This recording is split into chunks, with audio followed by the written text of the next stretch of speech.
Tengo una pregunta de reflexión para ustedes. ¿Alguna vez se han preguntado qué tan difícil es realmente perdonar como Dios perdona? ¿Alguna vez se han preguntado por qué Dios pone ese peso sobre nuestros hombros? Perdona como yo te he perdonado en Cristo. Y esto es necesario preguntárnoslo. ¿Por qué? Porque todos nosotros, sin excepción, en algún momento hemos experimentado relaciones rotas.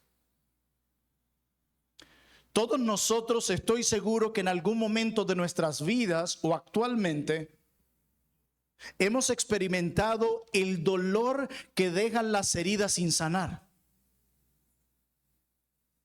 Estoy seguro que cada uno de nosotros en algún momento ha experimentado ese dolor profundo, esa tristeza intensa que viene a nuestros corazones cuando las relaciones con alguien que amamos parecen romperse. Estoy seguro que cada uno de nosotros en algún momento ha experimentado, está experimentando o va a experimentar esta clase de dolor que viene cuando una relación con alguien que amamos se rompe por el pecado. Sin embargo, nosotros sabemos por las Sagradas Escrituras que el Evangelio tiene el poder de transformar hasta nuestras relaciones más dañadas. El Evangelio tiene el poder de transformar y de sanar aún las heridas más profundas. Si el Evangelio no solo es teoría, el Evangelio no solo nos reconcilia con Dios, sino que el Evangelio tiene un alcance mucho más allá, como lo veremos a través de la carta de Pablo a Filemón.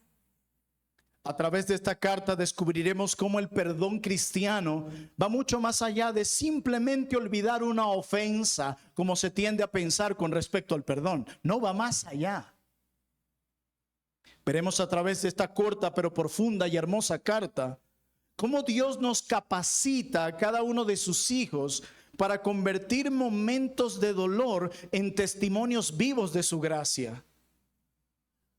Veremos cómo Dios, cuando llega a la vida de un pecador, lo transforma en una persona que trae refrigerio, descanso, consuelo, alivio y aliento al corazón de otros. Yo quiero que veamos hoy a través de la carta de Pablo a Filemón el alcance del Evangelio, no solo en cuanto a nuestra relación vertical, o sea, en cuanto a nuestra relación con Él, sino que quiero que veamos el alcance del Evangelio en cuanto a nuestra relación horizontal, o sea, con respecto a los demás.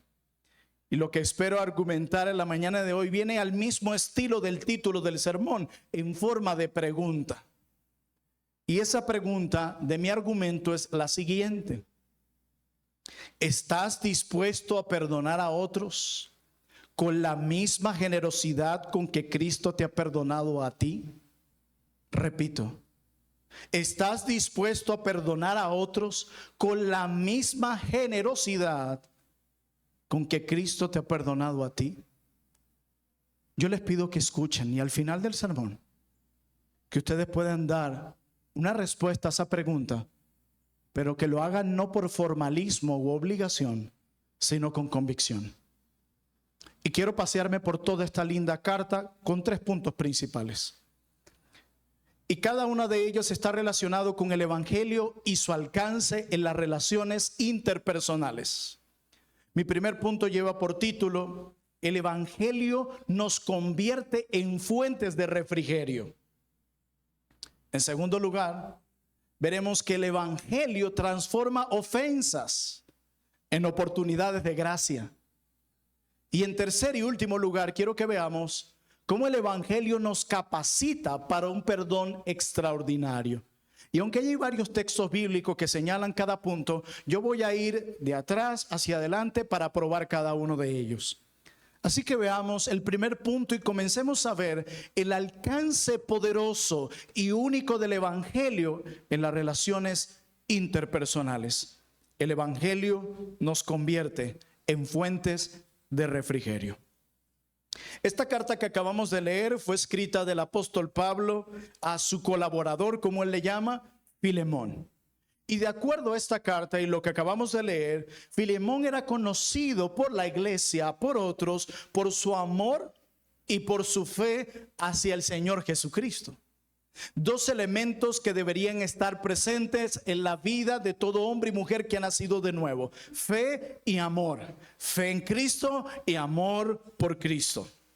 Y consecuentemente el amor que tenía Filemón no solo se extiende hacia Cristo, sino hacia los demás, como lo expresa al final o en el versículo 5. Porque oigo del amor y de la fe que tienes hacia el Señor Jesús y para con todos los santos. Filemón es un hombre que ama a Dios. Filemón es un hombre que tiene testimonio de ser un hombre que ama, que demuestra amor hacia sus hermanos. Y en el versículo 7 de esta misma carta se nos dice algo más de Filemón. Miren lo que se nos dice de este siervo de Dios: pues tenemos gran gozo y consolación en tu amor. Por ti, oh hermano, han sido confortados los corazones de los santos. Confortados. La palabra griega aquí que usa Pablo tiene la connotación de refrigerio en primer lugar. Por eso nuestro punto dice que el evangelio nos convierte en fuentes de refrigerio. Porque esta palabra, confortar corazones, tiene la connotación de refrigerio, de traer descanso profundo, de traer alivio, de traer restauración, de revitalizar el corazón de otros. Ese es Filemón. Un hombre que recarga a los demás. Un hombre que trae frescura al corazón de los demás. Un hombre que trae descanso al corazón de los demás. Ese es Filemón, uno que conforta los corazones. Ahora bien, es importante notar que en la cultura griega y hebrea, cuando se habla del corazón, porque Pablo dice que él conforta los corazones, se referían a las entrañas, a los intestinos. Se consideraba con la sede de las emociones más profundas, como la sede de la mente, el corazón. Por eso está incorrecto decir que la mente está enferma. No, el cerebro se enferma y lo demás, pero la mente no, yace en el corazón, en el interior del todo del ser del hombre. Sus entrañas, lo más profundo del ser. Así que no era simplemente un concepto sentimental el que tenían los griegos y hebreos sobre el corazón, sino visceral.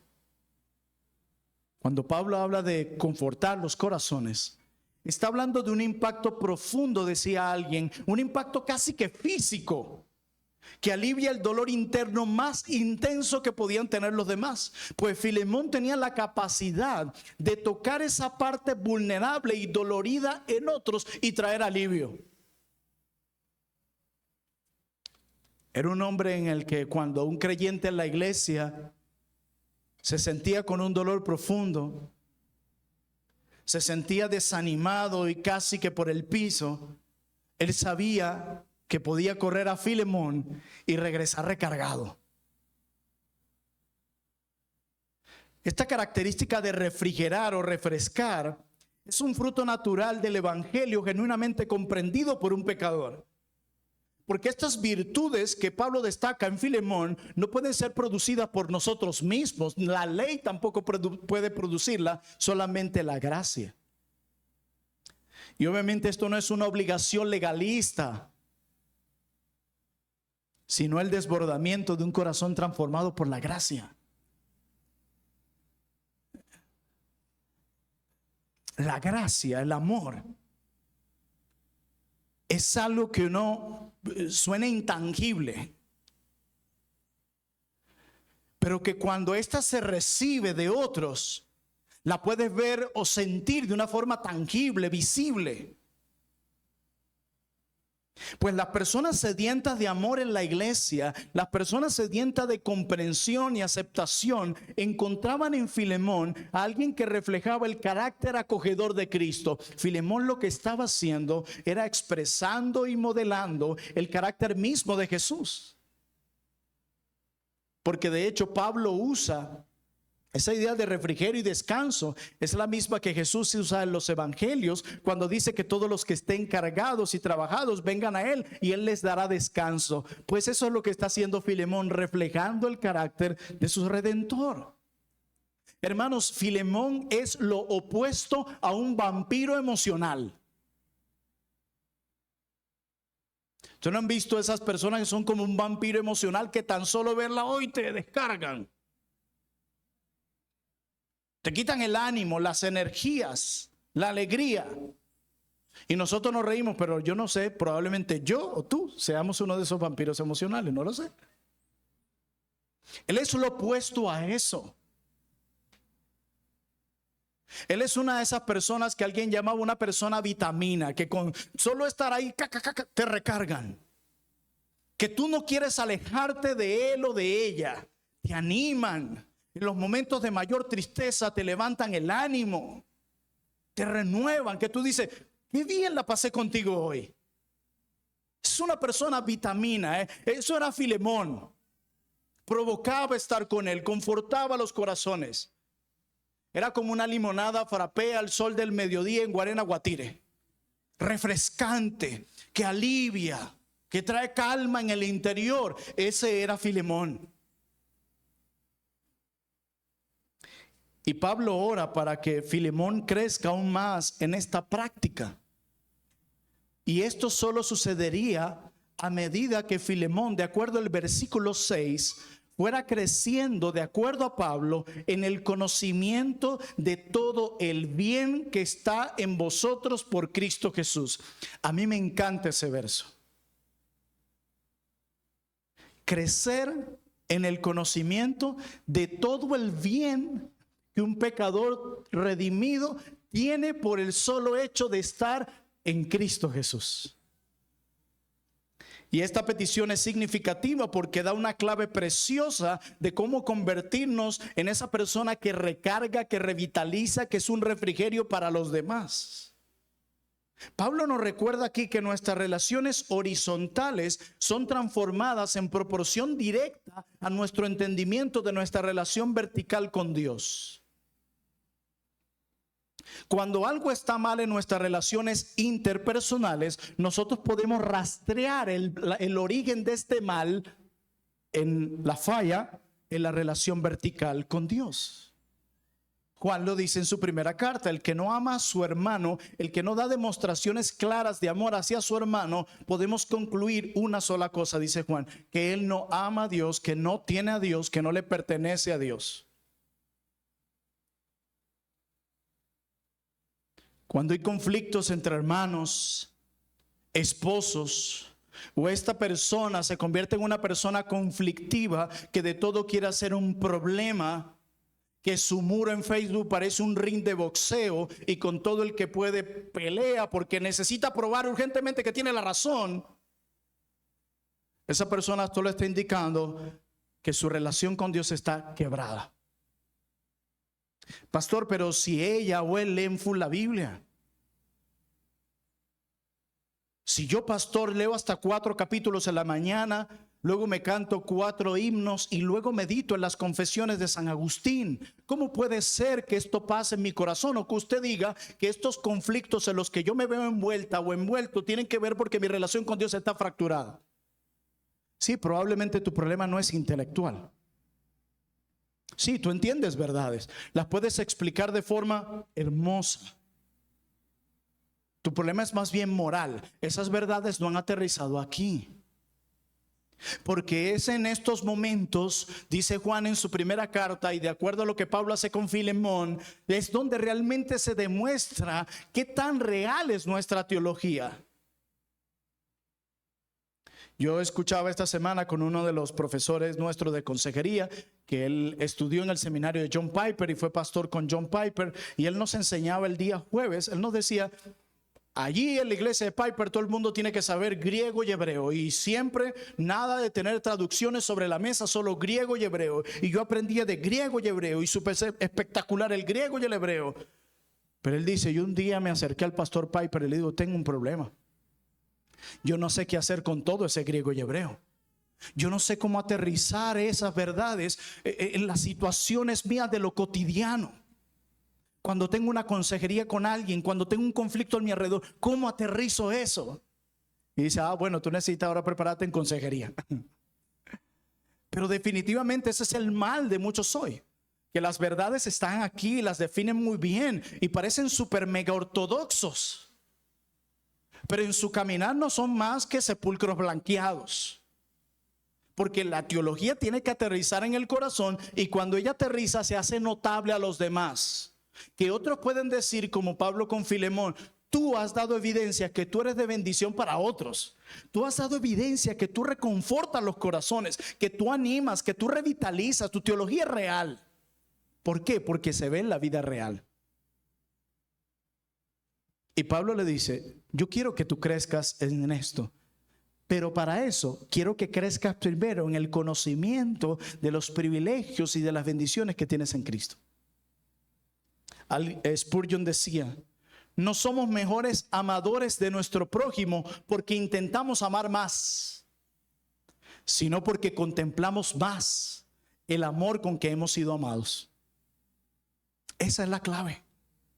¿Quieres crecer en el amor a los demás, Filemón? ¿Quieres seguir siendo de refrigerio para otros? Pues tú necesitas seguir creciendo más en tu entendimiento del evangelio. Hermano, Filemón no necesitaba simplemente forzarse en amar más, sino en crecer en su comprensión de los privilegios que tenía en Cristo.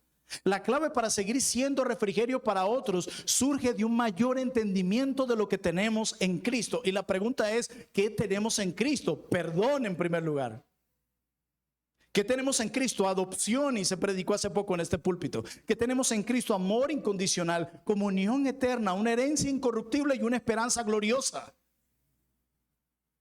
El día que perdamos de vista todo eso, nuestras relaciones interpersonales van a sufrir.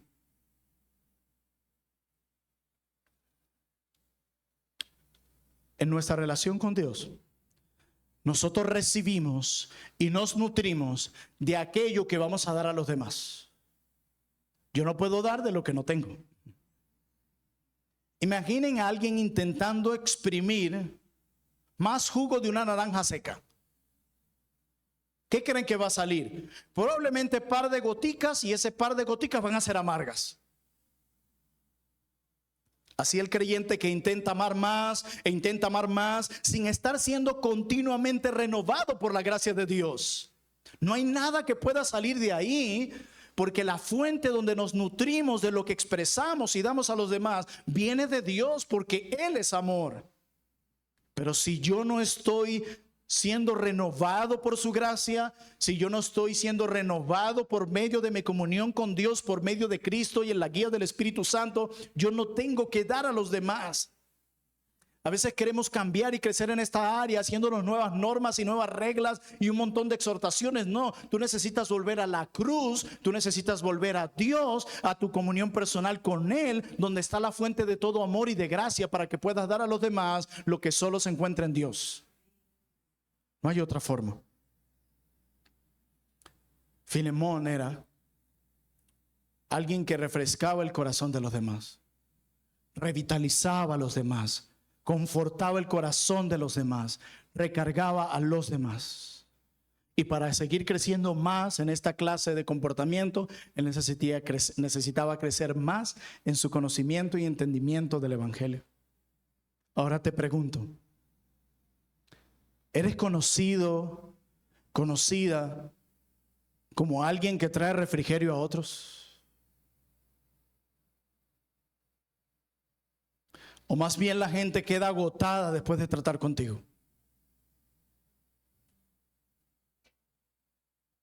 ¿Te caracterizas por ser alguien que conforta el corazón de los hermanos?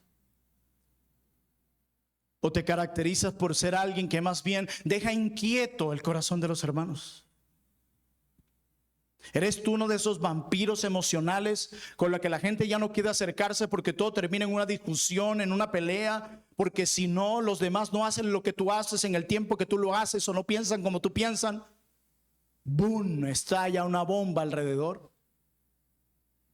¿Eres de esas personas con quienes todos quisieran estar para recargarse? ¿O eres simplemente alguien que se caracteriza por amonestar, amonestar, amonestar, amonestar, amonestar y amonestar? Si deseas ser de refrigerio a los demás, que espero que sí, dedica tiempo a contemplar todo lo que tienes en Cristo un poco más. Así solo así sucede. Pero el evangelio no solamente nos convierte en fuentes de refrigerio. Yo dije que les iba a probar el alcance del evangelio y las relaciones interpersonales. No, en segundo lugar hay algo más que hace el poder del evangelio en la vida de un hombre redimido. Y es que el evangelio, en segundo lugar, transforma ofensas en oportunidades de gracia. El contexto histórico de esta carta es fascinante. Pablo se encuentra encarcelado en Roma, probablemente en una casa alquilada donde tenía libertad para escribir cartas y otras cosas más. Y mientras el apóstol Pablo se encuentra en esta prisión en Roma, conoce a un esclavo fugitivo llamado Onésimo. A ver, ¿cuáles son las probabilidades en una ciudad tan grande como Roma que Pablo y Onésimo se consiguieran? Es como si Dios hubiera dirigido cada paso de su vida a su encuentro divino. O como decía alguien, esta coincidencia nos recuerda que aún en nuestras rebeldías y fugas, Dios está orquestando encuentros redentores. O como decía el doctor R.C. Sproul, en el diccionario de Dios la palabra coincidencia no existe. Y sin conocer los detalles podemos reconstruir esta historia maravillosa. Onésimo era esclavo de Filemón. Había robado a su amo y huido lo más lejos posible. Él dijo, tengo que irme lo más lejos posible para que mi amo no me encuentre. Y es sumamente interesante porque el nombre de Onésimo significa útil o provechoso. Y una cruel ironía, dado que ahora se había convertido en lo opuesto para su amo, inútil y perjudicial. No estaba viviendo de acuerdo a su nombre. Yo no sé si el nombre de usted tiene un significado.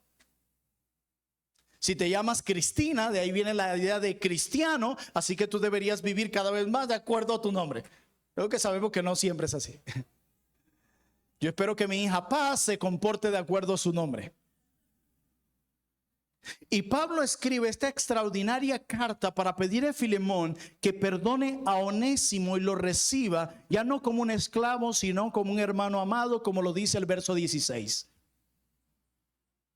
Y la palabra recibir, que la repite en el 17, leamos el verso 17. Así que si me tienes por compañero, recíbele como a mí mismo. Recíbele como a mí mismo. Otra palabra que no está allí por casualidad. Esa es la misma palabra usada por el apóstol Pablo en Romanos 15:7 para describir cómo Dios nos ha recibido en Cristo a pesar de nuestros pecados. Es como si Pablo le estuviera diciendo a Filemón, recibe a Onésimo como un hermano a pesar de los pecados que cometió contra ti. De la misma forma que Dios en Cristo un día te recibió a pesar de los pecados que tú cometiste contra él. Qué desafiante. Y hay varias observaciones importantes sobre este llamado a la reconciliación que plantaba un siervo de Dios y quiero compartírselas. La primera, Pablo no impone su autoridad apostólica, sino que apela a la voluntad de Filemón basada en el evangelio. Miren lo que dice en el versículo 8 en adelante. Por lo cual, aunque tengo mucha libertad en Cristo para mandarte lo que conviene, soy un apóstol y el medio que Dios usó para que tú llegaras a la fe. Pero a pesar de que tengo esa autoridad, más bien te ruego por amor que recibas a Onésimo. Pablo conocía el testimonio de Filemón como consolador de hermanos y apela a esa misma gracia para Onésimo. Hay algo hermoso en el evangelio y es que el evangelio no obliga a la reconciliación por autoridad, sino que la inspira por amor. El legalista actúa por mera obligación y formalidad, el legalista se caracteriza por su externalismo, lo formal. Al legalista le encantan los rituales, las normas. Y si apelan a la super ultra mega prudencia y super ultra mega santidad, me encanta. Y a todos nos atrae el legalismo porque todos somos un fariseo en recuperación. Llegar a una iglesia o conocer una doctrina que me habla de normas que en lo externo me va a hacer lucir delante de los demás como ultra mega piadoso, eso me encanta. Porque yo tengo unos aires de superioridad y creo que los rituales que son visibles a la luz de los hombres, si a nosotros nos dijesen que los creyentes en la denominación bautista reformada deben usar un botón de honor tipo oro, lo cual los identificaría como ortodoxos y ultra mega bautistas reformados, a nosotros nos encantaría eso. ¿Dónde lo compro? Porque nos encanta en lo exterior mostrarnos como los super mega religiosos, los super mega ortodoxos, pero con corazones fríos como un témpano de hielo. Pues Pablo quiere guardar a Filemón de hacer las cosas por mero formalismo. Pablo quiere guardar a Filemón de que su cristianismo sea solo en ornamentos exteriores, que venga desde el corazón y motivados desde el amor. Pero hay algo más. Pablo enfatiza la nueva identidad de Onésimo como hermano en Cristo. Le dice en el verso 16, no ya como esclavo, sino como más que esclavo, como hermano amado. La ofensa no es ignorada, no, pero es superada por una nueva realidad. El vínculo espiritual que ahora Filemón tiene con Onésimo era más poderoso que la ofensa que los había separado. Es como si Pablo le dice a Filemón, muy bien, ok, vamos a tomar una balanza, pon en un peso lo que él te hizo. Pon del otro lado de la balanza el vínculo eterno que ustedes los une. ¿Qué pesa más? Eso es lo que hace Pablo con Filemón.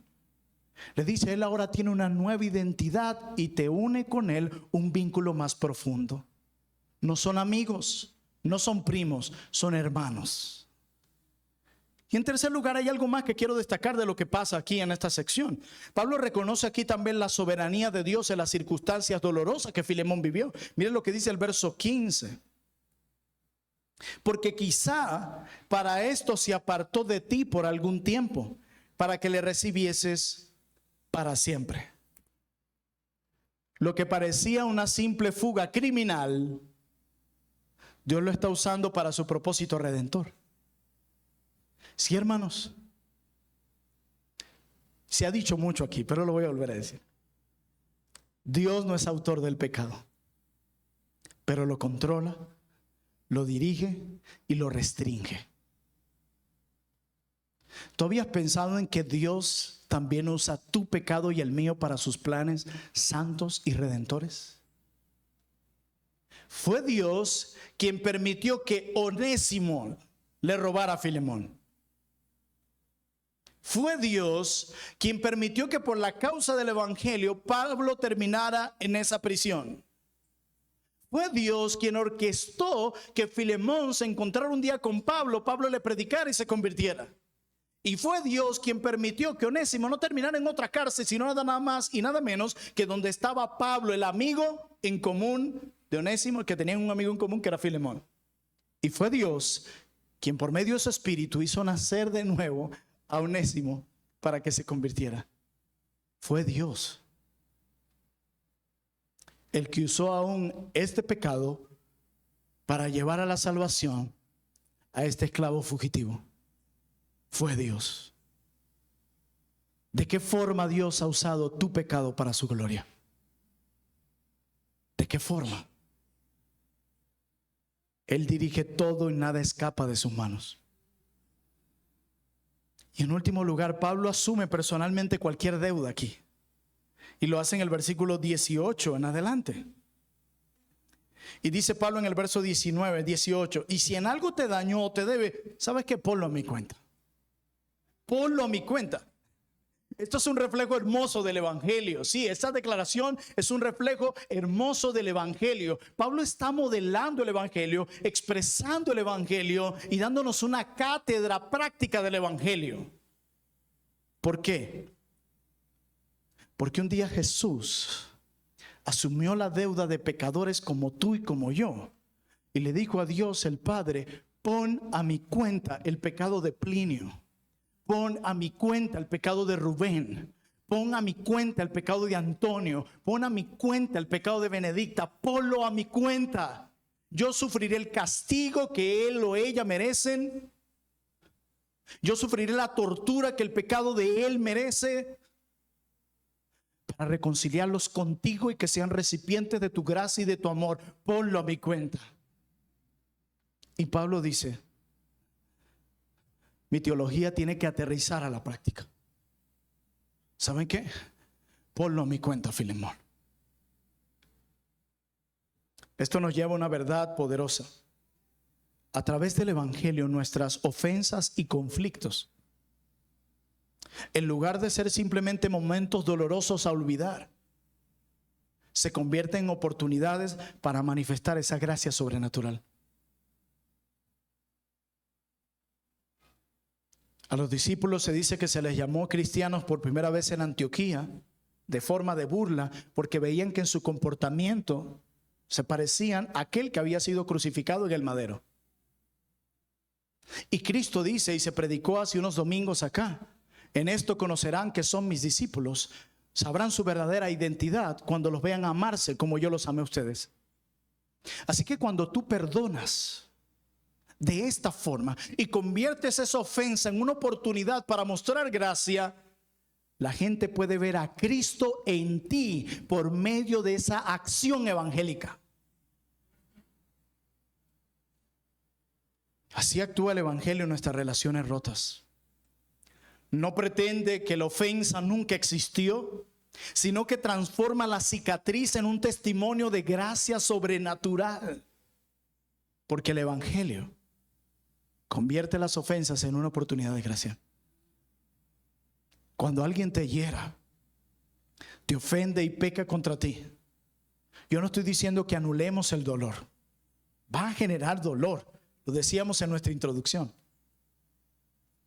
Pero al mismo tiempo ruego que el Espíritu Santo te traiga a tu mente y a tu corazón la siguiente verdad: hey, tienes aquí una oportunidad para manifestar esa gracia que dices tener. Hey, te he dado una oportunidad para moderar ese evangelio en el cual tú has dicho creer. Hey, convierte esta ofensa en una oportunidad para mostrar gracia. Pero en último lugar, no solamente el evangelio nos convierte en personas que son un refrigerio para otros, que confortamos los corazones. El evangelio tiene el poder y en su alcance de convertir las ofensas en oportunidades de gracia. Pero en último lugar, el evangelio nos capacita para un perdón extraordinario. O como alguien lo llamaba, un perdón extravagante.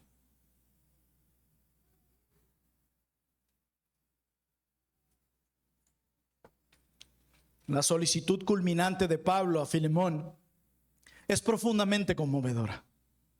Dice el versículo 17: así que si me tienes por compañero, recíbele como a mí mismo.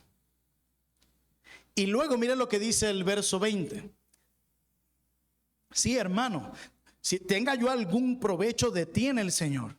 ¿Qué le pide Pablo a Filemón? Conforta mi corazón, dice el verso 20.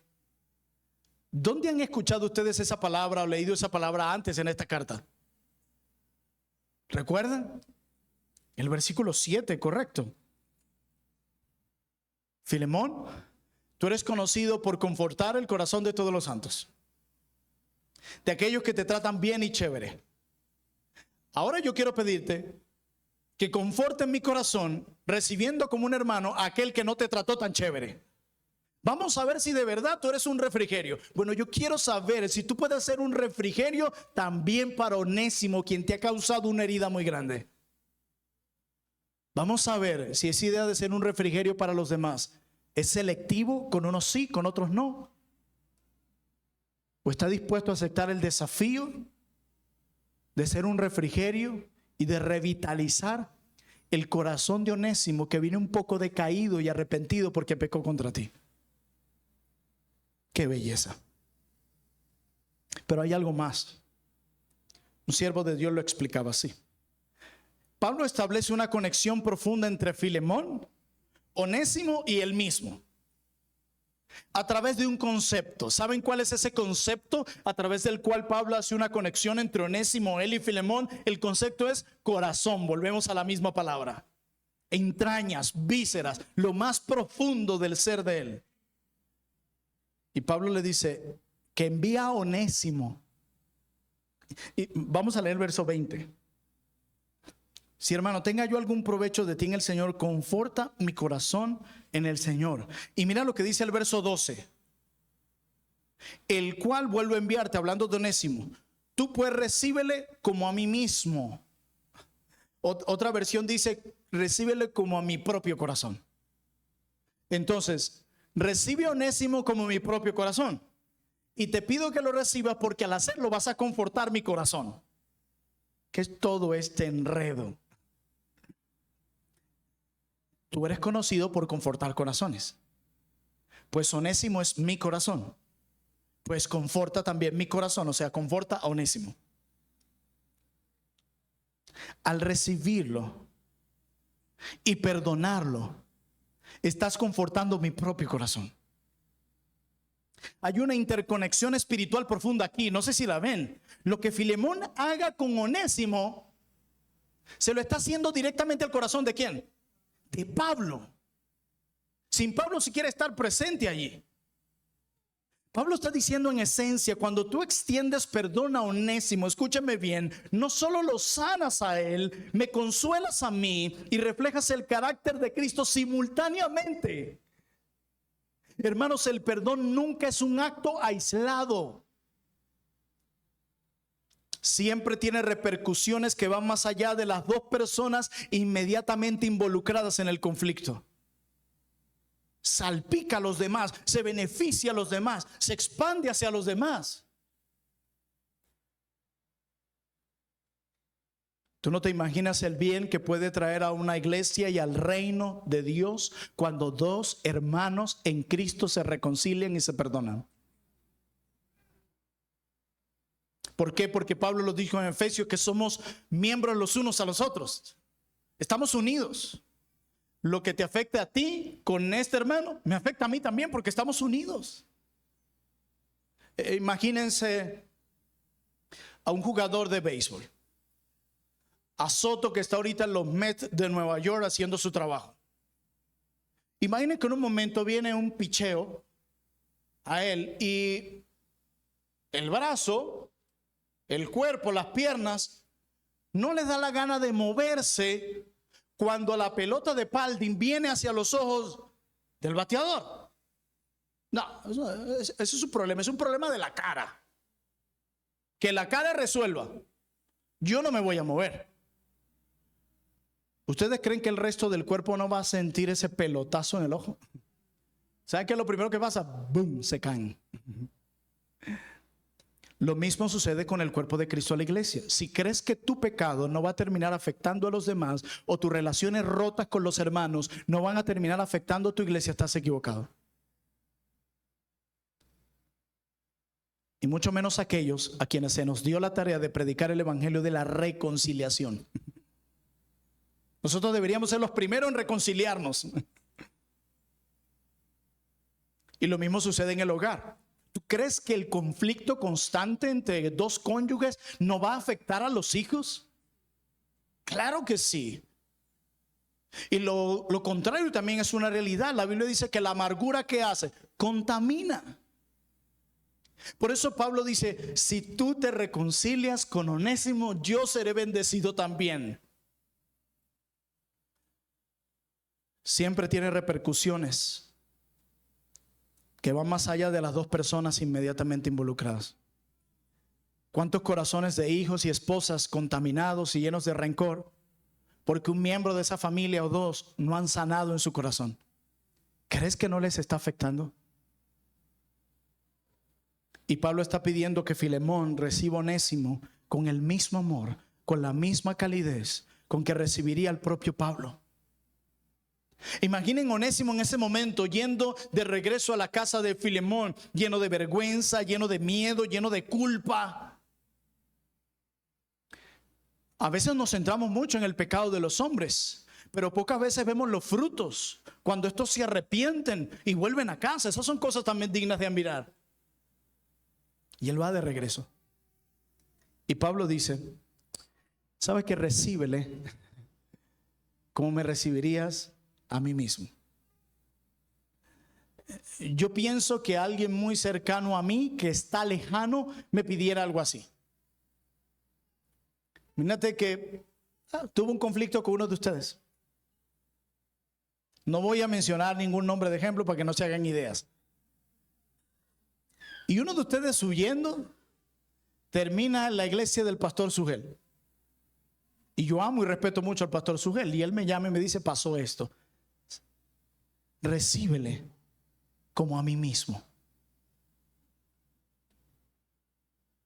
Bueno, imagínense, Pablo le pone el estándar alto a Filemón, como a mí mismo. ¿Qué haría Filemón si supiera que Pablo va a llegar a casa? ¿Con quien fue el instrumento que Dios usó para su conversión? Eran buenos amigos, se habían estado lejanos por diferentes razones. Una de ellas era la prisión. Bueno, yo creo que lo primero que haría es matar el mejor animal. Vamos a preparar una carne en vara como le gusta a Pablo. Prepararía la mejor habitación. Probablemente le lavaría los pies, que era una cultura, costumbre de aquel tiempo. Ungiría su cabeza con aceite. Lo presentaría con honor en la iglesia. Bienvenido al apóstol Pablo. Y Pablo dice: bueno, de esa manera recibe a este esclavo fugitivo que se ha arrepentido de sus pecados y ha puesto su fe en Jesucristo como su Salvador. ¿Qué es eso? ¿Saben cómo se llama eso? Gracia. Gracia.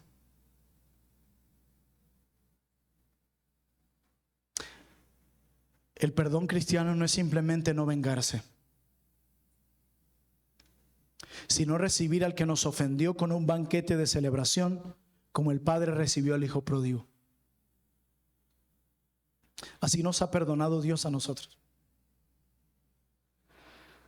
No solo canceló nuestra deuda, sino que nos adopta como hijos y herederos, invitándonos a la mesa de la comunión cada semana, cada mes.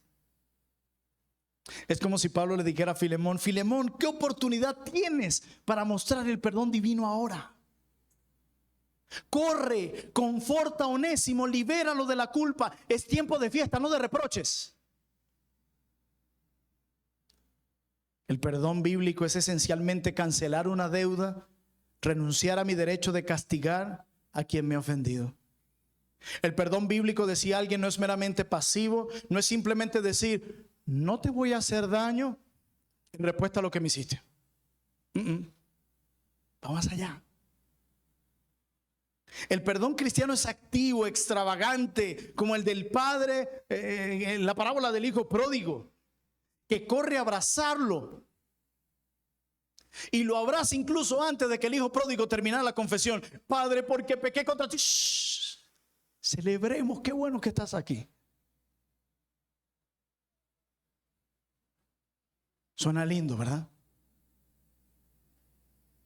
Decía alguien: a todos nos encanta la idea de perdonar hasta que nos toca a nosotros.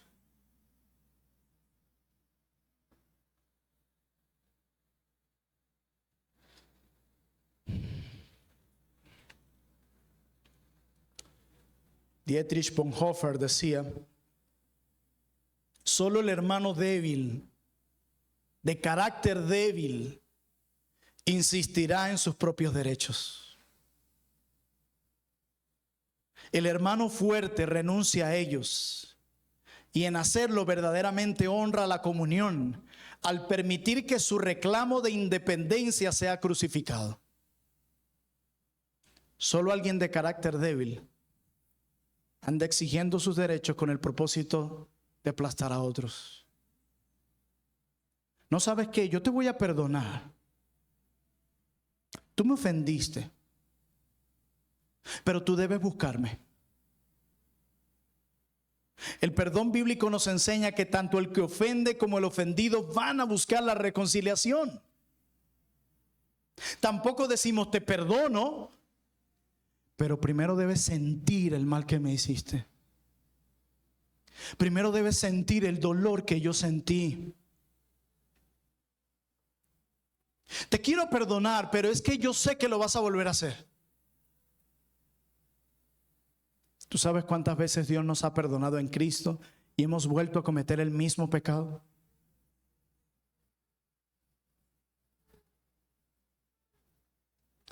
¿Quién eres tú para sentarte en el lugar de Dios?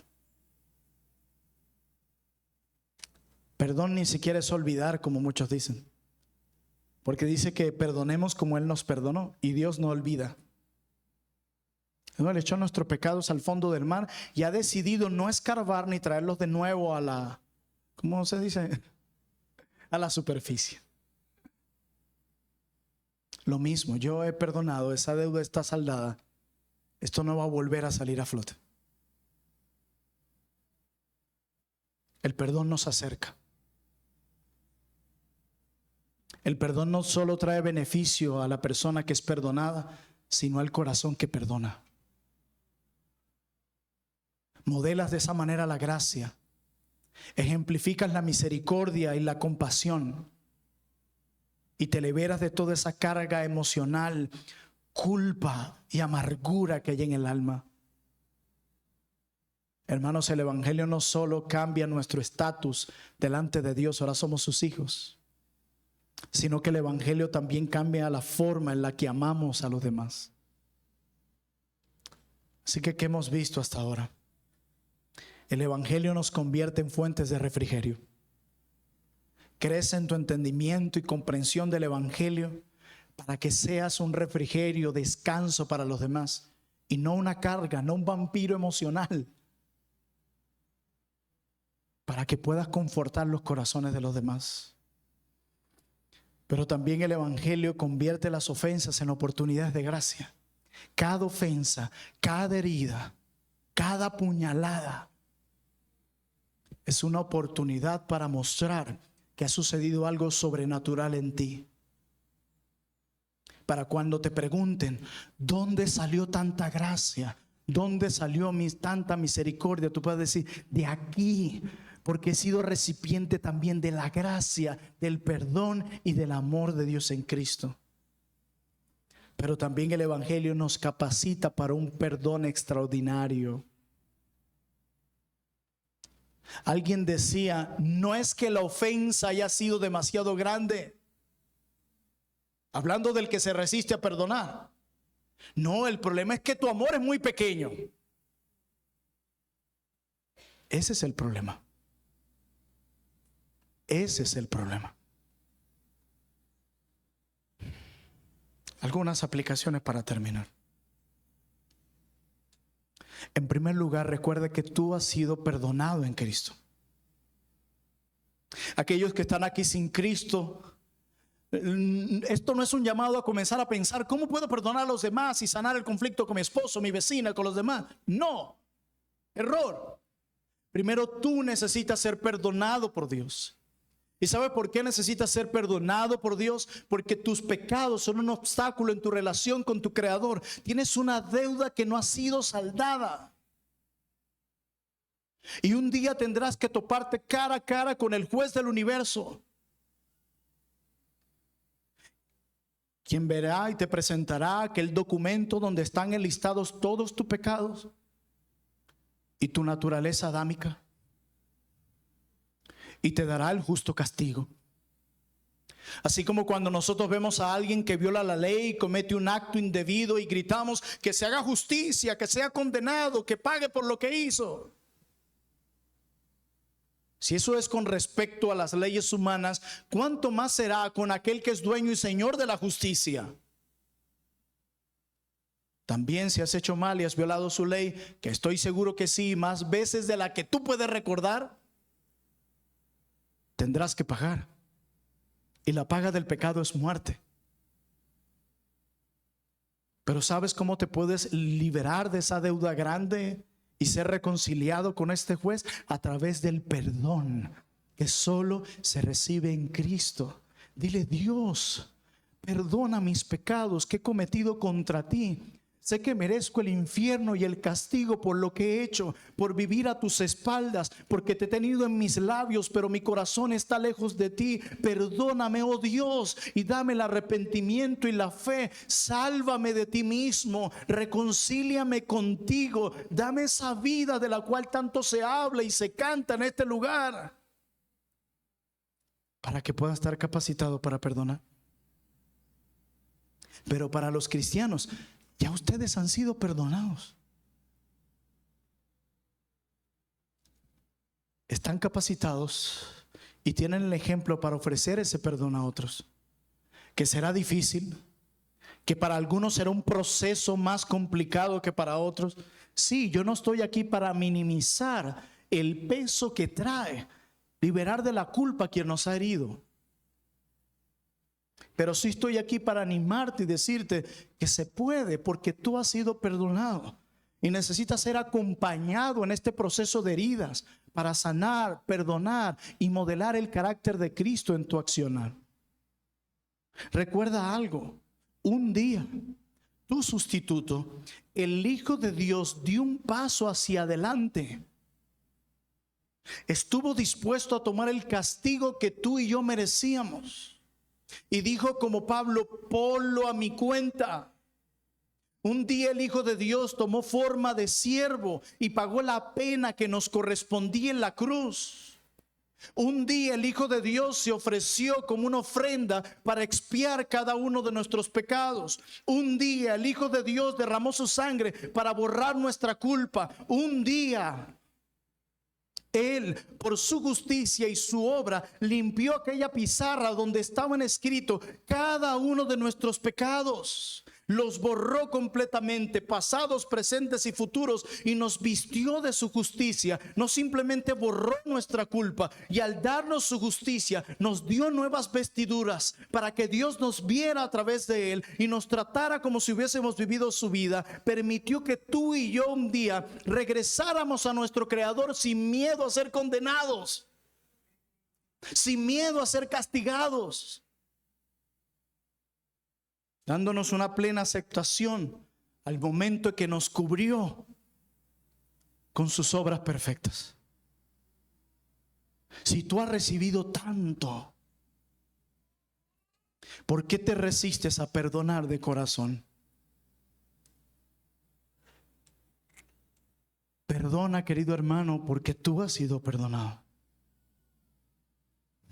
Pero en segundo lugar, cuando perdonamos, la gente puede ver a Cristo en nosotros.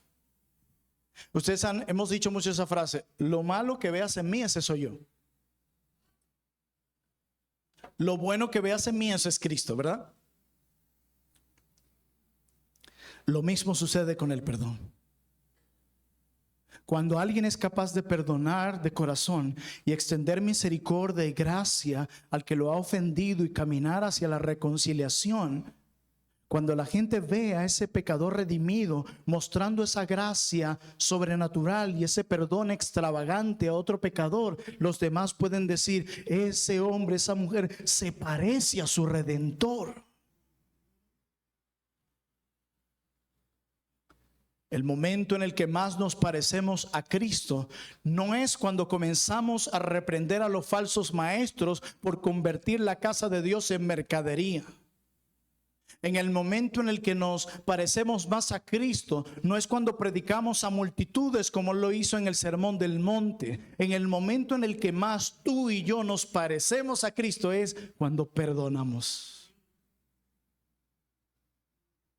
cuando sanamos, cuando extendemos gracia y misericordia a aquellos que nos han herido. Por eso alguien decía: el llamado de la iglesia no es solo predicar el evangelio, ni solo a vivir el evangelio, sino a hacer el evangelio.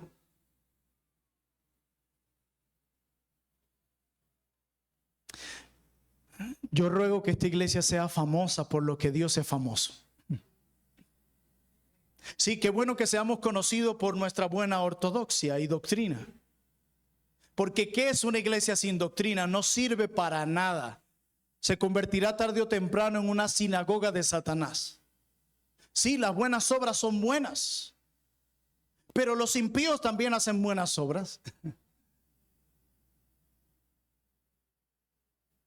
Que esta iglesia sea famosa porque es una iglesia perdonadora, misericordiosa, llena de gracia contra los que vienen arrepentidos y nos han herido. Aún los que son nuestros enemigos, aún los que deciden difamarnos y dañarnos, perdonémoslo. Aún los que nos han mentido y han jugado con nosotros y han usado nuestra iglesia como un trampolín para obtener lo que quieren, perdónalos. Que seamos famosos por eso, por ser una iglesia perdonadora. Y en tercer lugar, conviértete en alguien que sea de refrigerio para otros. Pero exponte al evangelio. Come y bebe del evangelio. Come y bebe del evangelio. Come y bebe del evangelio.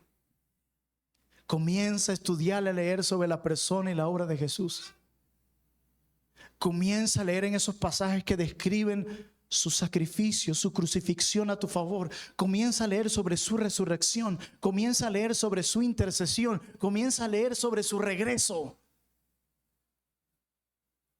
para que puedas amar de esta forma. Porque llevando esa vida devocional apática, fría y centrado en un activismo donde solo un versículo al día parece ser lo que me domina, así jamás vas a poder llegar a convertirte en alguien que ama así. Vida devocional mediocre, amor por los demás mediocre. Y en esto me incluyo. Si tú y yo no crecemos en conocer a Cristo, en contemplar a Cristo, en absorber las verdades de Cristo en mente y corazón, es imposible que amemos a los demás como Cristo quiere que lo amemos. Si no hacemos eso, vamos a estar pidiéndole a los demás que hagan lo que solo Cristo puede hacer por nosotros. Vamos a estar pidiendo a los demás que me amen, que me sirvan, que me atiendan, que me vean. Una persona que piensa y actúa así es solo una persona que ha perdido de vista lo que tiene Cristo. No, ya tu tanque de amor está lleno para que lo deje a los demás. Busca más bien a quien amar. Busca más bien de quien tú puedas ser de refrigerio, no quien puede ser de refrigerio para ti. Si consigues a alguien que puede ser de refrigerio para ti, gloria a Dios. Pero procura tú ser de refrigerio para otros. Y en último lugar, conviértete en un intercesor. Si no hubiese sido por Pablo, probablemente esto no suceda. ¿Ustedes han escuchado esa frase? Dios puede hacer las cosas conmigo o sin mí. Qué espiritual. Pero a Dios le ha placido usarte a ti y a mí para traer bien a otros. Cuando escuches de un conflicto entre hermanos, no eches más leña al fuego. Ah, sí, te hizo eso. Qué ingrato. Y hermana, tú tanto que te has dado por él. Yo he escuchado que también eso lo ha hecho con otros. Esa es una forma de echar más gasolina ahí al fuego. Promueve la paz. Ya va, hermana, pero guarda tu corazón. Ya va, no sigas hablando así de él o de ella porque no está presente y sería murmurar. Ya va, mi hermana, ¿qué te parece si oramos por esto y tú el próximo domingo te sientas con el hermano, con la hermana y con un espíritu de amor, de humildad, hablas con él y con ella, pero primero perdónalo?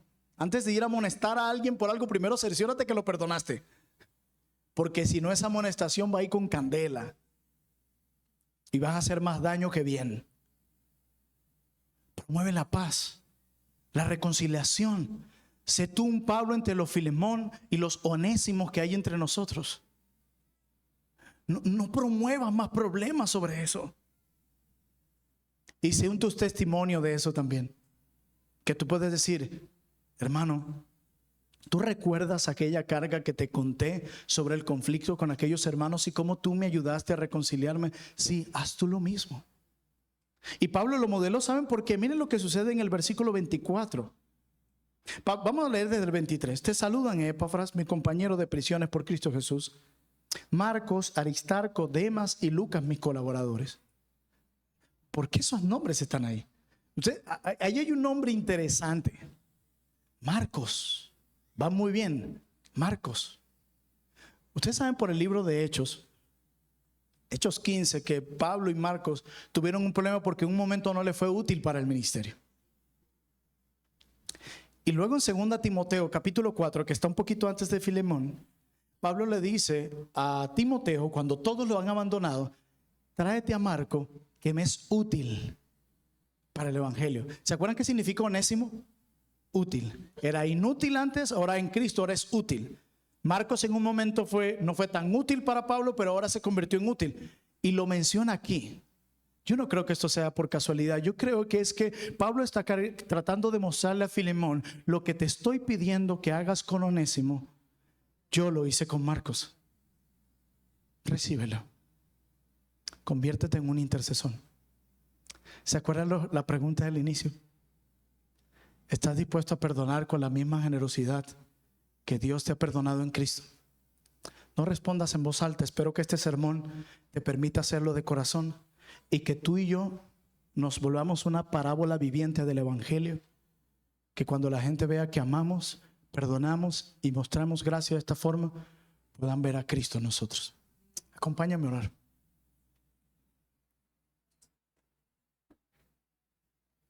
Ay, Señor, cuánta tristeza por cada relación rota por el pecado.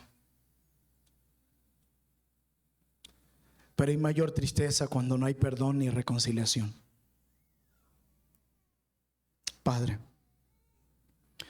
en ti hemos recibido perdón.